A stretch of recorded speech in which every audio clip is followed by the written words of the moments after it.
ளையும் சுத்தம் செய்ய பயன்படுத்தும் ஒவ்வொரு மண்வெட்டி முறம், பெருக்குமாறு அரிவாள், தட்டுகள், சாக்குகள், தண்ணீர், drum, bleaching powder, caustic soda, Pitambari powder, soap, oil, புளி, எலுமிச்சம்பழம், லிக்யூடு, களைச்செடிகள் சுத்தம் செய்ய பயன்படுத்தும் இயந்திரங்கள், அதற்கு தேவையான உதிரி பாகங்கள், இயந்திரத்தை பயன்படுத்த உதவும் பெட்ரோல் மற்றும் ஆயில், தண்ணீர், பிரஷர் பம்ப் மற்றும் அதற்கான உதிரி பாகங்கள் என்று ஒவ்வொன்றும் திருக்கோயிலில் உழவாரப்பணி என்னும் உத்தமமான இறைப்பணியை நிறைவாக செய்ய உதவும் தளவாடங்கள். இவை அனைத்தும் ஒவ்வொரு அடியார்களின் மனநிறைவான பங்களிப்பால் மட்டுமே இது சாத்தியம்.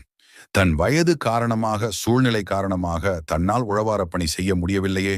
என் உடல் ஒத்துழைக்க மறுக்கிறதே என்று வருத்தப்படும் அடியார்கள் தங்களுக்கு பதிலாக தாங்கள் பங்களிப்பாக வழங்கும் தளவாடங்கள் மூலமாக மன நிறைவு அடைகிறார்கள். ஒரு திருக்கோயிலில் ஓய்வே இல்லாமல் காலை முதல் மாலை வரை உழவாரப்பணி மேற்கொள்ளும் சிவ அடியார் பெருமக்களுக்கு தங்களது பங்களிப்பு